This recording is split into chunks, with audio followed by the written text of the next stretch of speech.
Enough baseless speculation about legal matters with your humble host here. Let's bring in the legal analyst of the James Show, the great Jeremy Rosenthal. TexasDefenseFirm.com is his website. Welcome back, sir. Before we get into the Karmelo Anthony story, what is the protocol as it stands right now? We were talking about the THC ban being vetoed, and a lot of the concern from callers was that if you take a bunch of gummies and you're impaired and you get pulled over in a traffic stop, how do the cops determine if you're impaired? They don't have a breathalyzer. That's a fabulous question. Anything that you ingest into your body that causes the loss of the normal use of your mental or physical faculties triggers a DWI. And literally that could be anything. Obviously alcohol. It could be gummies. It can be THC. I tell juries, I joke with them, it can be coffee. And then, who wants me on the road without my coffee? Or it could be sugar or any other substance. But to test it, you have to have, in those instances, a blood test, because the police have to be able to prove what caused that intoxication. Alcohol is the only substance that has a per se number associated with it. That's 0.08. That is per se intoxicated. In other words, no matter what your tolerance level, no matter how much you drink or whether you don't drink, everybody at 0.08 is unsafe to drive. When you have THC levels, though, that's not necessarily the case, because you have some recreational users who never touch the stuff, and they may, their very first time or second time, may show dramatically more symptoms of intoxication than somebody who is prescribed it legally and takes it every day. So that's the really, really, really hard part. Most police officers would tell you they kind of know it when they see it, and the blood test sort of confirms it. Okay, to our top story for today's legal segment, Karmelo Anthony indicted on first-degree murder charges. Do we agree with that it should be first degree and not second degree, or maybe even manslaughter? If I'm the district attorney in Collin County, I'm indicting this as a first-degree felony, and if Mr. Anthony and his lawyers want to come and argue for something lesser, they're welcome to do that.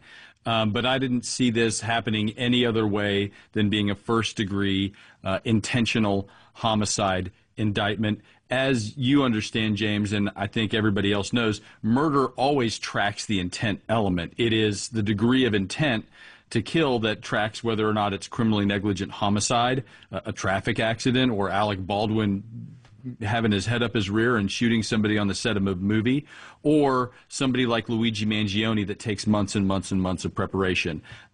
In this instance, I wouldn't expect an indictment for anything other than first-degree murder. What makes it first-degree murder in this case?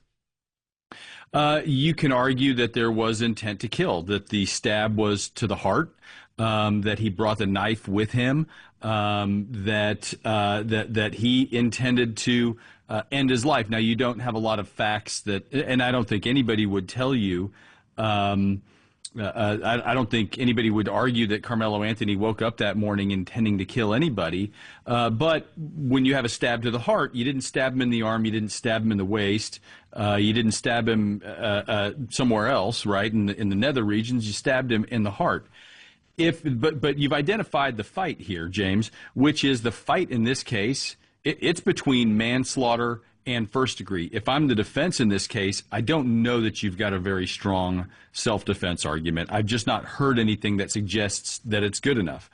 But you definitely have evidence that it was not premeditated, right? You have evidence that he, after the stabbing was over, he asked, is the other guy all right? Again, you can point to the fact that he only stabbed once as evidence that we weren't trying to kill anybody. So I think that's the fight in this case. That's the entire fight. Is this manslaughter? Is it homicide? And that's where the tension is here. Well, if they charge him with murder, but the jury thinks it's manslaughter, they can change that sort of in the process, right? Correct. You have what are called lesser included offenses, which basically means that you can, as long as all of the facts for the greater charge fit into the lesser charge, and the judge and the parties agree and the judge agrees, then the jury can be charged with that lesser included. Think, for instance, you're charged with theft over $200,000 and the prosecution comes to trial and proves that you only stole $50. Well, it's a lesser included offense, and if the jury is charged that way and everybody agrees, the jury can convict on the lower charge. So if it's all encompassing, then they can get it for the lower one, and you would absolutely think that would be the case here. So we have another weird situation where it looks so obvious that this guy's guilty. Do we expect him to take a plea deal at some point? I don't know about that either. And if I'm the Collin County DA's office, I probably prefer to have this thing tried. And I don't know that a plea deal, as long as if I'm the DA, I'm talking to the family and I'm asking the family kind of how they feel, what they want here. And if the family is okay with the plea deal and Karmelo Anthony is okay with the plea deal, then if I'm the DA, I don't see a whole lot wrong with that. But if a lot of times that's where these cases get tried is over punishment. Karmelo Anthony thinks that the punishment for this, he may say, fine, I'll plead guilty to this, I'll take 10 years. And the DA say, no, we're not going to do that. That's far too little here. And so sometimes we have a guilt innocence trial, even though what we're really fighting over here is the ultimate punishment. The sentence. I think that's probably where this goes. I hear you. All right, good stuff. Jeremy Rosenthal, our legal analyst from TexasDefenseFirm.com, is going to come back in the next segment and respond to a controversial weight requirement in a prenup. That's right. A prenuptial agreement in a marriage had a weight limit. Find out if it got enforced in court next on The James Show. News Talk 820 and 93.3 FM WBAP. Hey there, welcome to The James Show. I'm James Parker, News Talk 820 and 93.3 FM WBAP. We're continuing with our legal analyst, Jeremy Rosenthal, TexasDefenseFirm.com. It's his outlet. If you've got a case hanging over your head, maybe you need to go to his website. Hey, I got a question before we move on to our next topic. This was David who was asking about the situation with Karmelo Anthony. He was indicted on first-degree murder in Collin County. David asked, why not capital murder, as he committed a felony while killing a minor? He was 18 at the time. Why is this not capital murder? In Texas, I believe to be capital for the killing of a minor, the minor has to be 10 years of age or younger. So for a capital murder, you always have to have an aggravating factor. It could be the commission of another felony, another connected felony. It could be against a law enforcement person. It could be bank robbery or some type of fraudulent scheme, and it's a killing to get some type of proceeds. But here, there doesn't really seem to be an aggravating factor that's really too closely connected, so that's why. All right. Well, I sent you this viral video from some other guy that's a divorce lawyer. He was asked the question, like, what's some of the craziest provisions you've seen in a prenup that actually got upheld in court? So remember, people, when you're hearing this has already been adjudicated and upheld by a judge in a court. The most shocking prenup I've ever seen, which was enforceable, had a provision that said that for every 10 pounds the wife gained in the marriage, she would lose $10,000 a month in alimony. He was very concerned that she was going to become less attractive and he was going to become more wealthy. So his solution to this was in the prenuptial agreement. He wanted a clause that said if they divorced, she was going to get like $70,000 a month for alimony. But for every 10 pounds she gained from the date of marriage, she would forfeit $10,000 a month worth of alimony. And it was designed to sort of create an incentive that she would remain thin. And that was enforceable, meaning they tried to challenge and set aside that provision. And the court said, this is a disgusting provision.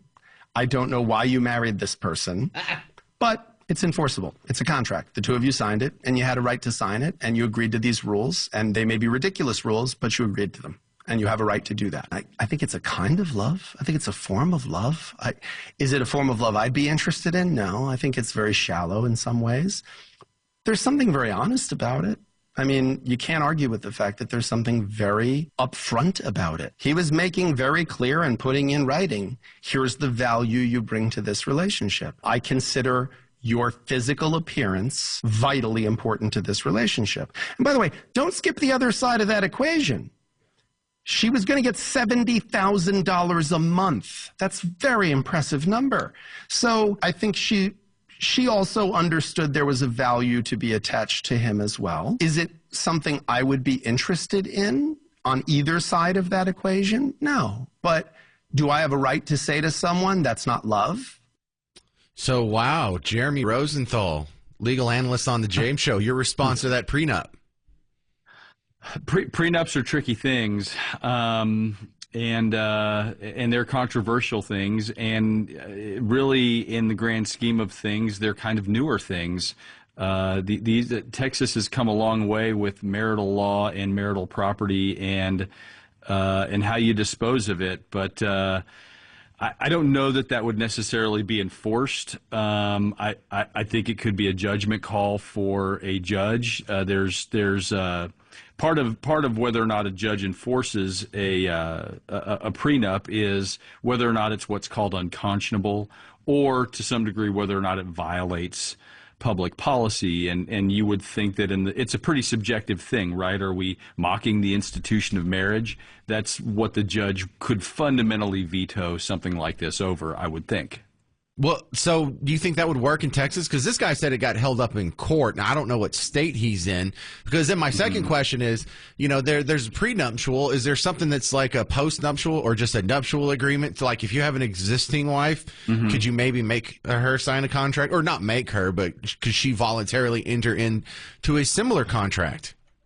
The rules with prenuptial agreements are that they have to be in writing prior to the marriage. There has to be full disclosure. There are certain things that you can never bargain for in a prenup. You can never bargain for, okay, if we get divorced, I get the kids. Can't do that. If we get divorced, my child support's going to be this. You can't do that. So you can bargain for typically pre-existing assets. You can, on occasion, get a post-nuptial agreement after the marriage is over, but I don't believe that you can amend the agreement while the parties are married. I think there's just simply too much room, and I think this is why the legislature thinks there's just too much room for abuse. There's too many power controls, too many struggles, too many emotions that are sort of involved there. So that's why you see prenups being so rigid and having to be done before the marriage is entered into. Boy, part of that lawyer in business that you're in is pretty cold stuff there, Jeremy Rosenthal. Well, look, I mean, if I can have a client who's got $70,000 to wave in front of somebody's nose, we can get pretty creative on how we do these things. Jeremy, I'm so surprised that these two kids couldn't work it out. I'm surprised the marriage it was built on such a strong foundation of love and trust. I can't believe that they ever needed to get a divorce. Jeremy Rosenthal, TexasDefenseFirm.com is his website. Thank you very much, sir. Thanks, James. Have a great day.